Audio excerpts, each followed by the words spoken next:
What's up, Print Hustlers? Bruce from Printavo here. I had a really good meeting today. It was a lunch meeting, actually, and it was with a fellow named Steve Gaither. He's from a marketing company in Chicago called JB Chicago. Now, he works on all kinds of really cool marketing for small, medium, and large-sized businesses, from food and beverage to physical products to apps, all this stuff. He had some really good tips to share with not only our company, but a lot of things that I think could be shared with you guys too. A lot of shop owners, just to be able to help take marketing to the next level, connect more, be able to create really good campaigns that connect and have that bond between potential customers. I wrote down a ton of notes here, so I'm going to go over some of the highlights that I felt were really valuable and helpful. All creative and all outward-facing messaging really needs to push right towards that pain point. For shop owners, this could be working around turnaround time or reliability or really advanced and creative and clever artwork. So whatever that focus is of a company that you guys deliver on, that's the advertising that you want to be able to use when trying to work with customers.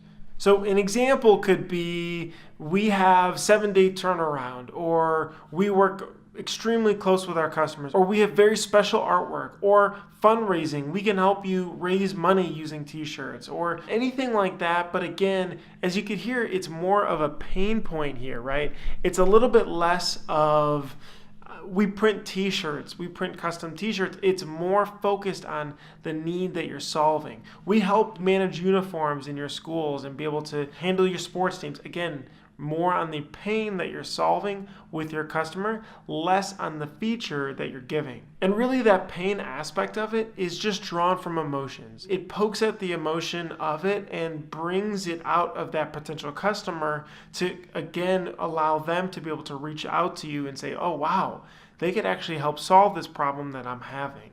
A really good example that he brought up is his book called Blue Ocean Strategy. If you haven't heard it, what it was talking about is a fellow who was running a circus.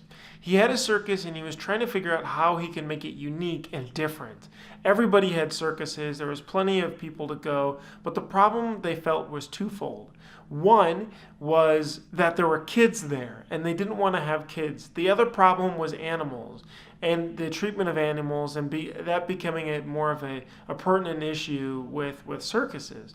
So they really studied and went through this and really dove into how they could take themselves out of a bunch of sharks with a little fish into a more blue ocean with a lot more fish and only a few sharks. And what came out of this methodology is what we now know as Cirque du Soleil. So what they did was they completely removed the animals, which only left them with the artist and the more gymnastics and jumping around, and then they removed the kids and jacked up the price and made it more focused on adults. And this then turned it into a completely new audience, a completely new market that wasn't really focused on before, and they became the only shark when there was plenty of fish then around. So that's Blue Ocean Strategy. Definitely take a look at that book. It sounds really, really powerful.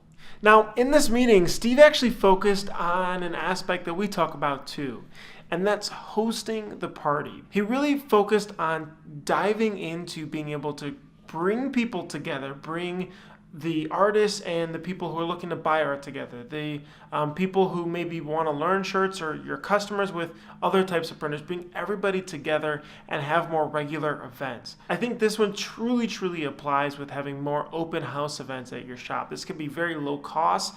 It could even be a business owner's meeting, right? So maybe you guys host a coffee meetup in the morning, 7, 8 a.m. Just have 10, 15 people come in and just network, talk about things that you guys are having, just be able to sympathize with each other and work together. This concept can work really well in B2C and B2B types of environments. Again, all you have to do is maybe buy coffee for that early morning meeting and people will tend to show up. It's okay if it starts small and there's only a couple people there.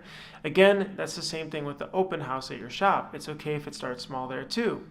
If you're on campus, having different parties, whatever, again, your consumer that you're trying to target is most interested in, how do I host the party, something outside the box to get people to come to you and view you as the expert or that tribal leader of your area. It's a great way of thinking about it. And finally, the last thing that Steve really talked about that we really believe in a lot too is the fact that branding and marketing seems to be a culmination of everything that your company does.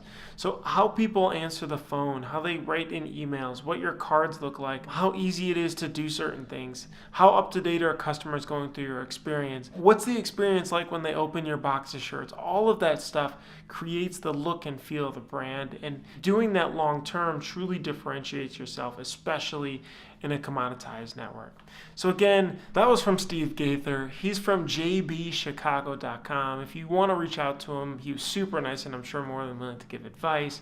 Definitely reach out, and they work with all kinds of really great companies. If you have any other tips too, would love to hear about them. Make sure to drop them in the comments below.